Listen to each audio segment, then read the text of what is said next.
La République du Congo a été proclamée. Nous allons commencer une nouvelle lutte, une lutte sublime qui va mener notre pays à la paix, à la prospérité et à la grandeur. Nous allons montrer au monde ce que peut faire l'homme noir quand il travaille dans la liberté. Et nous allons faire du Congo le centre de rayonnement de l'Afrique tout entière. Ce combat pour la liberté, pour l'indépendance politique et l'émancipation économique du Congo face aux colonisateurs belges, Patrice Lumumba l'a donc payé au prix de sa vie. Alors que reste-t-il de son héritage 6 décennies plus tard ? On en parle pendant 20 minutes, soyez les bienvenus dans Décryptage. À mes côtés tout au long de cette émission, Sonia Rollet, journaliste au service Afrique de RFI, spécialiste de la RDC. Et nous recevons ce soir Jean-Jacques Lumumba, petit-neveu de Patrice Lumumba, également ancien banquier à la BGFI, devenu lanceur d'alerte en exil. Bonsoir et bienvenue à vous. Bonsoir. Bonsoir. Jean-Jacques Lumumba, vous portez un nom riche en histoire et en symboles. Tout d'abord, ce nom, qu'est-ce qu'il représente pour vous ? Est-ce que c'est quelque chose que vous vivez comme une responsabilité ? Ce nom est une très grande responsabilité pour moi, et non seulement pour moi, mais pour tous les Congolais, parce que aujourd'hui, le nom de Lumumba est identifié à mon pays, la République démocratique du Congo. Vous savez, partout où on va dans le monde, quand vous parlez du Congo de Lumumba, on sait vous identifier. Donc il n'a pas beaucoup régné, mais c'est resté une figure qui a marqué de son temps, de sa pensée, de sa façon de voir les choses et surtout de son rêve pour le Congo et pour l'Afrique tout entière. Et aujourd'hui, en RDC, la quasi-totalité des politiciens se disent lumumbistes. Est-ce qu'il y a, selon vous, des personnalités politiques qui s'inscrivent dans la mouvance, dans le combat de votre grand-oncle ? Personnalités politiques, je ne sais pas combien citer qui s'inscrivent dans cette mouvance parce que quasiment tous sont lumumbistes. Mobutu, le feu maréchal Mobutu, était lui-même l'héritier de Lumumba et vous voyez le désordre et le désastre dans lequel le Congo se trouve aujourd'hui, avec ceux qui s'estiment et qui ont estimé être les descendants de Lumumba. Ceux qui pouvaient porter cette pensée, certains sont morts avec lui, et d'autres, malheureusement, ne sont peut-être pas en politique, mais les héritiers de Lumumba, par la parole, par le discours, il y en a beaucoup. Justement, vous évoquiez à l'instant Mobutu, je me tourne vers vous, Sonia Rollet. Ces réappropriations politiques du mythe Lumumba, elles ne sont pas nouvelles en RDC. Monsieur Lumumba, Jean-Jacques Lumumba évoquait Mobutu qui était pourtant impliqué dans l'assassinat de Patrice Lumumba. Ah oui, alors au début, juste après l'assassinat, c'est un peu un tabou. On ne parle pas de la mort de Patrice Lumumba et d'ailleurs on va ne pas parler de la mort de Patrice Lumumba. Mais Patrice Lumumba, le symbole, évidemment oui. Le 30 juin 1966, déjà, le général Mobutu, à l'époque, en fait un héros national, par exemple. Il va même parler de l'érection d'un monument à sa mémoire. On voit ce type de déclaration, d'ailleurs, toute cette année-là, mais on le voit aussi en 68, quand il fait que le Zaïre a ce billet à l'effigie de Mobutu ou des médailles. Donc c'est vrai qu'on a cette image qui revient très régulièrement dans les discours politiques. On le voit aussi durant la conférence nationale, en 1991. Là, tout le monde s'arrache le symbole Lumumba alors que personne ne veut vraiment parler lors des plénières notamment de la mort ou des circonstances de sa mort. Le tombeur de Mobutu, Laurent Désiré Kabila, en parle lui aussi quand il accède au pouvoir en 1997. Et ses proches surtout rapprochent ses discours nationalistes de ceux de l'ancien Premier ministre. Alors ils avancent que même si Laurent Désiré Kabila est arrivé au pouvoir grâce aux armées étrangères, le fait qu'il ait annoncé son intention de les chasser et qu'il les ait chassés en fait le digne fils de Lumumba.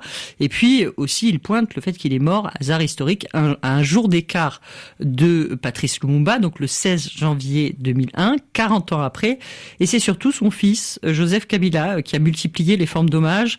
Donc lui, qui était aussi un allié en fait des chancelleries occidentales quand il est arrivé au pouvoir. Donc il a voulu rapprocher son père du héros de l'indépendance. Et il faut savoir qu'au Congo, aujourd'hui, quand on est érigé au rang de héros national, on est un héros national Kabila Lumumba.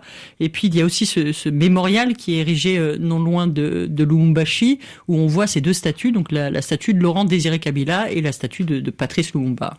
Alors l'un des principaux combats justement de Patrice Lumumba, c'était l'émancipation économique du Congo. Pour lui, il fallait sortir du système d'exploitation économique en place au moment de la colonisation. Jean-Jacques Lumumba, vous qui êtes ancien banquier à la BGFI et lanceur d'alerte, est-ce que vous avez le sentiment aujourd'hui qu'on en est sorti de ce système d'exploitation économique ? Malheureusement, nous ne sommes pas partis de là. Il faut partir de plusieurs phases de l'économie congolaise où nous avons l'économie avant les indépendances qui était essentiellement axée sur l'agriculture, l'industrie et les mines. Cette économie n'a pas beaucoup changé parce que l'agriculture a été un peu négligée pendant l'époque de Mobutu, malgré le boom économique et industriel et surtout du secteur minier qu'on a connu dans les années 70. Et très vite, vers la fin des années 90, c'est devenu une économie des guerres, avec tout ce que le Congo a connu comme guerre pendant cette période, et surtout une économie de prédation. Et malheureusement, jusqu'à ce jour, cette économie de prédation n'a pas cessé parce que les minerais ou les mines du Congo sont concentrés entre les mains de très peu de personnes. Et il n'y a pas de vrai plan en réalité pour la relance et la sortie du Congo de ce modèle économique. Donc malheureusement, cette pensée de Lumumba peine encore à se matérialiser à ce jour. Ce schéma de contrôle, de mainmise, Sonia Rollet, c'est quelque chose qui est hérité de la période coloniale ? Oui, parce que quand on parle de malédiction des ressources, eh bien le Congo est en fait presque riche de tout. Et c'est vrai que, par exemple, quand l'Europe était en plein boom industriel, donc pendant cette période de la colonisation, on a eu besoin, par exemple, de caoutchouc pour faire des pneus, parce qu'on avait découvert le pneu, ben on en a trouvé au Congo. On avait besoin, par exemple, de cuivre, d'étain ou d'uranium, même à un moment, pour construire des bombes atomiques, on les a trouvés au Congo. Et puis on le voit encore aujourd'hui avec le coltan et la cassitérite pour les téléphones.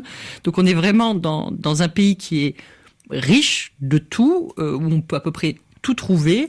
Et c'est vrai que du coup, ça a tout de suite attiré en fait toute la communauté internationale, ou ce qu'on appelle aujourd'hui la communauté internationale, et on l'a vu notamment lors de la conférence de Berlin en 1885, on a vu tous ces États occidentaux demander au roi Léopold le droit de faire du commerce librement ou d'exploiter librement le Congo, et ça a été vraiment l'un des acquis pour tous les autres pays. C'est pour ça d'ailleurs qu'ils lui ont laissé le Congo. Et puis ils ont eu des demandes aussi de choses qu'on voit aussi aujourd'hui, c'est-à-dire de ne pas payer de taxes par exemple, et ça on le voit aussi dans l'économie congolaise, que souvent les grandes entreprises ne se retrouvent pas à payer des taxes, et puis aussi évidemment de fermer les yeux sur toutes les atrocités qui étaient commises en parallèle de cette exploitation. Donc le secteur minier aujourd'hui, qui était déjà l'une des richesses du Congo de l'époque, ça représente encore 80% des recettes d'exportation. Il faut savoir que la RDC, c'est un budget tout petit, c'est pour cette année par exemple 7 milliards de dollars, et même en réalité souvent on se retrouve entre 4 et 5 milliards. À titre de comparaison, par exemple, le Rwanda, qui n'est censé avoir aucune richesse, se retrouve avec un budget de 3,4 milliards de dollars. Donc on est vraiment sur un budget à peine 2 fois plus important pour le grand Congo à côté du petit Rwanda. Et on retrouve donc aujourd'hui, Sonia Rollet, dans ce système d'exploitation des ressources congolaises. Vous le disiez à l'instant, une multitude d'acteurs étrangers. Quel rôle est-ce qu'ils jouent exactement ? Alors, il y a différents rôles, et je pense que Jean-Jacques Lumumba pourrait en parler aussi, mais il y a différents rôles que ces acteurs étrangers jouent. On voit évidemment toujours des grandes entreprises, et on l'a vu sous l'ère de Joseph Kabila, notamment par exemple la Chine, prendre beaucoup de place dans le secteur minier, prendre beaucoup de permis miniers, mais on voit toutes sortes en fait de personnages. On voit aussi par exemple l'homme d'affaires israélien Dan Gertler, dont on parle souvent, qui s'est retrouvé à avoir un portefeuille minier très important.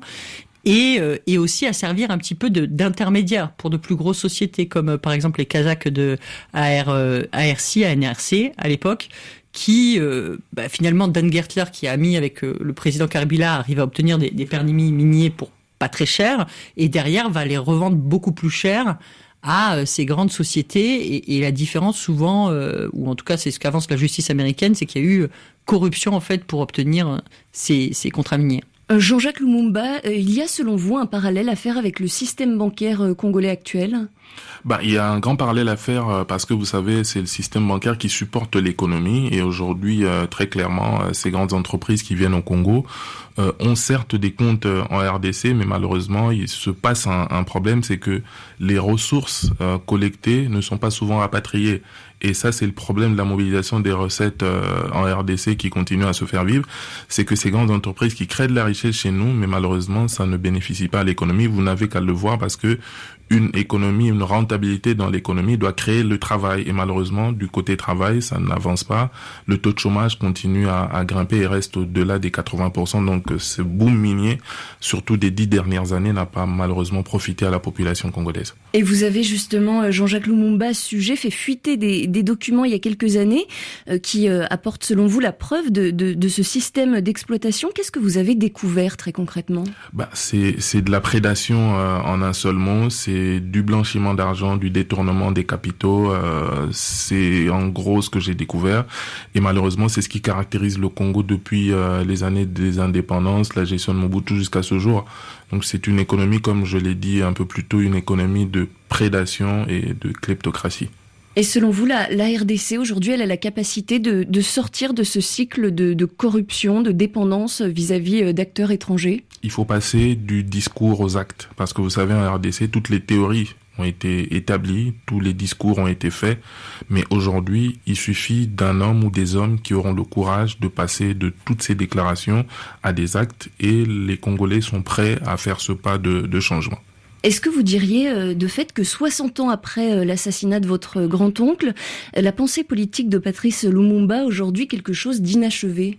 La pensée politique de Lumumba très clairement reste quelque chose d'inachevé parce qu'elle est encore dans les discours et dans cette volonté du politique congolais de conquérir le pouvoir parce qu'ils savent le sentiment que ce peuple porte pour ce nom de Lumumba. Et malheureusement, il est encore à ce jour inachevé. Tant que le Congo ne connaîtra pas l'émergence qu'a promis Lumumba, je crois que ce discours gardera son goût d'inachevé. Alors, tout autre sujet que je souhaiterais aborder avec vous, on a entendu ce matin sur RFI un reportage de notre correspondante à Lubumbashi, Denise Maheo. Dans ce reportage, elle explique que Patrice Lumumba est aujourd'hui une figure oubliée des manuels scolaires. On va écouter tout de suite un extrait de ce reportage. C'est l'historien Jean-Marie Mwengwe qui parle. Il est également assistant pédagogique à l'Institut supérieur de Lubumbashi. Et vous allez l'entendre, il est vraiment indigné par le peu de place qui finalement est faite à Lumumba dans l'enseignement. Si on doit prendre la matière qui est enseignée sur lui, ça ne vous fait même pas une page. Il faut réécrire l'histoire de Lumumba. Où il est né, qu'est-ce qu'il a fait comme études et comment a-t-il pris conscience qu'il fallait que le Congolais se batte pour l'égalité d'abord et on devrait insister sur les idées que Lumumba a développées, ce qui n'est pas fait. Jean-Jacques Lumumba, est-ce que vous êtes d'accord ? Est-ce que vous partagez cette indignation de l'historien Jean-Marie Mwengwe ? Est-ce qu'il faut, selon vous, réécrire l'histoire de Patrice Lumumba ? J'irai au-delà de Patrice Lumumba. Le Congo a plusieurs héros. Le Congo a Kimbangu, le Congo a Kimpavita, le Congo a son histoire d'avant les indépendances qu'il faut réécrire et apprendre aux Congolais parce que c'est de cette manière-là que nous allons reconstruire et que le Congo va reconstruire sa dignité et retracer son chemin. Sonia Rollet, comment est-ce qu'on peut, selon vous, analyser cette absence de Patrice Lumumba dans les manuels scolaires ? Alors c'est vrai que c'est un problème qui est beaucoup plus large, c'est le problème de la mémoire. Il n'y a pas vraiment de lieu de mémoire au Congo, on le voit et notamment c'est réclamé aujourd'hui d'avoir des symboles par exemple de tous les des mémorials pour les crimes ou les grands crimes qui sont commis au Congo.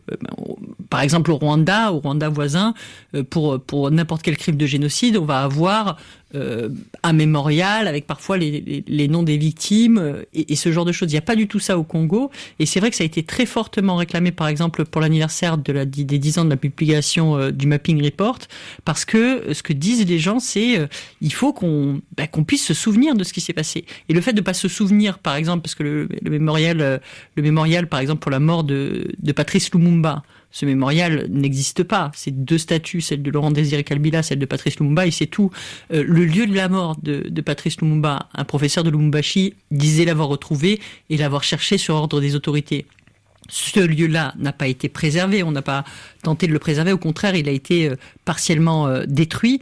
Donc c'est vrai qu'il n'y a pas ce devoir-là, et c'est, les historiens congolais le disent, ce qui met aussi la population un peu hors sol, de ne pas avoir en fait suffisamment de mémoire permet d'autres formes de manipulation, que ça soit assez facile en fait de prendre un symbole comme ça, comme celui de Lumumba, mais comme d'autres, de le transformer et puis de pousser la population à agir sur base de discours qui peuvent ne plus rien avoir avec l'histoire. Vous partagez ce sentiment, Jean-Jacques Lumumba? Vous avez l'impression que cette histoire aujourd'hui, ce sont les politiques congolais qui se l'approprient plutôt que les historiens? Très exactement, c'est de la manipulation qui a été orchestrée depuis l'assassinat de Lumumba, depuis la dictature de Mobutu, et malheureusement cela ne fait que perdurer. Sonia Rollet l'a très bien dit, le problème de mémoire au Congo pose énormément de problèmes, et ça fait qu'aujourd'hui nous n'avons pas en tant que Congolais de boussole. Alors on sait que d'ici au 30 juin prochain, date de la prochaine fête de l'indépendance congolaise, la Belgique devrait restituer à la RDC la dent de Patrice Lumumba. On rappelle que c'est tout ce qu'il reste aujourd'hui de sa dépouille, puisque au moment de son assassinat, son corps a été dissous dans de l'acide. Cette dent, elle a été retrouvée il y a 5 ans chez la fille d'un des policiers belges qui a tué Patrice Lumumba. Est-ce que ça pourrait, selon vous, Jean-Jacques Lumumba, être une manière, ce retour au pays de la dent de Patrice Lumumba, être une manière de rappeler qui était votre grand-oncle en lui offrant une sépulture? C'est une première étape pour la vérité de ce qui s'est passé, mais je crois que beaucoup de choses resteront à faire. C'est une étape qu'on accepte, que la famille, à travers ses enfants, ont accepté. Mais je crois que le plus important reste à faire. Il faut reconstruire toute une histoire. Il faut rétablir la vérité sur ce qui s'est passé. Et réparer surtout pour que le peuple congolais puisse savoir ce qui a réellement eu lieu et pour que la vérité puisse permettre aux deux pays, Belgique, RDC, à construire une histoire de paix ensemble. Sonia Rollet, un commentaire? Cette manipulation de l'histoire, celle dont on parle par les politiciens, elle a un peu toujours le même but, et c'est la même manipulation qu'on a au lendemain en fait de la mort de Patrice Lumumba, à savoir de nier certains faits, et c'est souvent pour cacher la même chose, c'est-à-dire l'exploitation des ressources et la corruption. C'est à peu près toujours le même schéma qui est mis en place, et c'est pour ça que établir les faits, et c'est vrai pour que ça soit pour les faits financiers comme peut le faire Jean-Jacques Lumumba par exemple avec son ONG, ou d'établir les faits historiques, le problème est le même. On a un problème de rapport aux faits au Congo. Jean-Jacques Lumumba, est-ce que vous tenez à ce qu'une cérémonie nationale soit organisée à l'occasion du retour de cette dent de Patrice Lumumba en RDC? Évidemment, vous savez, au-delà de la cérémonie nationale, Lumumba n'appartient plus, non seulement plus à sa famille, mais Lumumba appartient à la nation congolaise et à l'Afrique tout entière. Et au-delà de l'Afrique, Lumumba est reconnu un peu partout. Et je crois que ce sera une occasion pour l'honorer par tous ces pays et l'honorer par tous ceux qui s'identifient et qui se sont identifiés en lui. Sonia Rollet, je me tourne vers vous. Est-ce qu'il n'y a pas, selon vous, un risque finalement de récupération politique aussi de l'événement par le président actuel, Félix Tshisekedi, et sa famille politique? Alors c'est toujours un risque quand c'est un grand événement politique avec des obsèques nationales, etc. Il y a toujours une forme de récupération. Il peut y avoir une forme de récupération. Je pense que dans ce cas-là, et on va le voir à la mobilisation de la population, ça va être l'hommage populaire qui sera sûrement l'événement le plus important. Il y aura peut-être, et on verra dans quelles conditions le rapatriement de cette dent va être fait et l'enterrement, parce que pour l'instant on n'en sait rien du tout, mais en général, il y a ces deux cérémonies. Il y a la cérémonie où il y a l'hommage populaire, et puis après, il y a un hommage avec des chefs d'État ou éventuellement des chefs d'État. Donc c'est vrai que c'est deux dimensions. Mais bon, tous les chefs d'État congolais ont instrumentalisé le nom de Lumumba, ou ont utilisé, ou ont parlé de Patrice Lumumba. Pourquoi est-ce que Félix Tshisekedi en serait privé ? Ça fait partie presque de la marque de fabrique du président congolais depuis l'indépendance. Ce risque de récupération politique, Jean-Jacques Lumumba, c'est quelque chose qui vous inquiète ? Je pense que ça m'inquiète pas. Ce qui m'inquiète, c'est la situation de la population. Vous savez, la récupération politique, elle se fait pas seulement au Congo, elle se fait partout. Mais le plus important, c'est de voir qu'est-ce que les dirigeants politiques font pour satisfaire les besoins primaires de leur population. Ça, c'est la priorité.